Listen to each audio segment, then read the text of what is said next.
Welcome back to Headlines, and happy Friday, everybody. I'm Wes Austin, and these are today's top stories. In an unexpected move, Hunter Biden pleaded guilty to not paying $1.4 million in taxes just before his trial was supposed to start.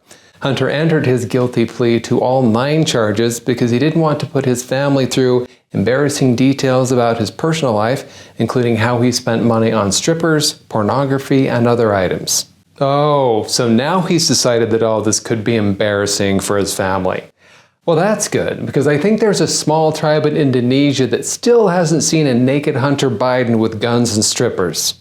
By pleading guilty, Hunter could face up to 17 years in prison for the tax charges, but he's also facing possible jail time for gun-related charges from an earlier case.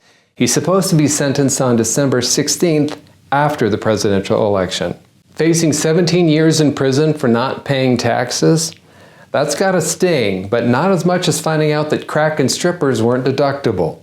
Don't worry about Hunter. I have a feeling he's gonna get a get-out-of-jail-free card as a Christmas present sometime after Election Day. President Biden will absolutely pardon Hunter, unless he forgets who he is. Kamala Harris is using Trump's border wall in her campaign ads. That's right. She's using something that Trump did, implying that she did it so that she can get votes. Even CNN called Kamala out for her flip-flop on the border wall. We found more than 50 of those tweets criticizing the border wall before she used that in her ad. She called it wasteful, useless, a waste of taxpayer money, a vanity wall project. You read that quote where she said it was against everything that not only she stood for, everything America stood for. It's the president's vanity project. His multi-billion-dollar vanity project called a wall is nothing more than a distraction. And that is a portion of wall that was actually built by Donald Trump. It was built in an area where there was not previous wall. It was actually pretty controversial when they were building it. She's using his wall that he built to say, look at what I did. Kamala's copied Trump on tax on tips, child tax credits, and the border wall. At this rate, I wouldn't be surprised if Kamala started selling MAGA hats. And CNN criticizing Kamala Harris.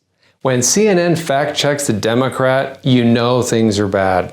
That's like a drug dealer saying, maybe you should try rehab. Do you remember those Venezuelan gang members who are wreaking havoc in Aurora, Colorado? Well, ICE has just confirmed that those gang members are in the United States illegally. Oh, really? We never would have guessed that. Just a few weeks ago, an apartment building in Aurora, Colorado had been taken over by armed Venezuelan gang members. After a shooting occurred near these apartments, these 4 were arrested and confirmed to be here illegally. So after apprehending these gang members coming across the border illegally, the Biden-Harris administration let them go.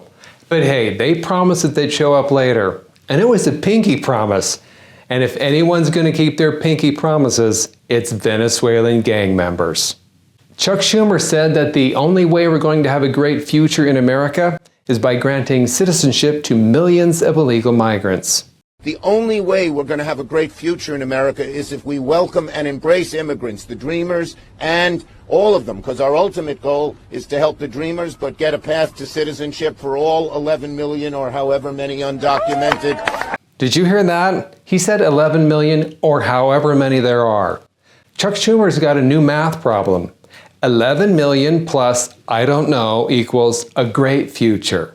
Just to give you a frame of reference, New York City has around 8 million people in it. So Schumer's acknowledging that we've let in 1 or 2 or 3 New York City's worth of illegal migrants. I mean, that's not that many.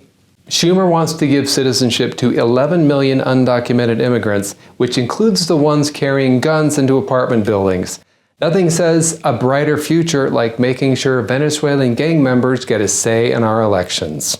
The Democrats' ultimate goal is to turn America into the largest Airbnb, except no one's paying rent and the house parties are getting a little out of hand. Thanks for watching Headlines. Have a good weekend. I'm Wes Austin. Good night.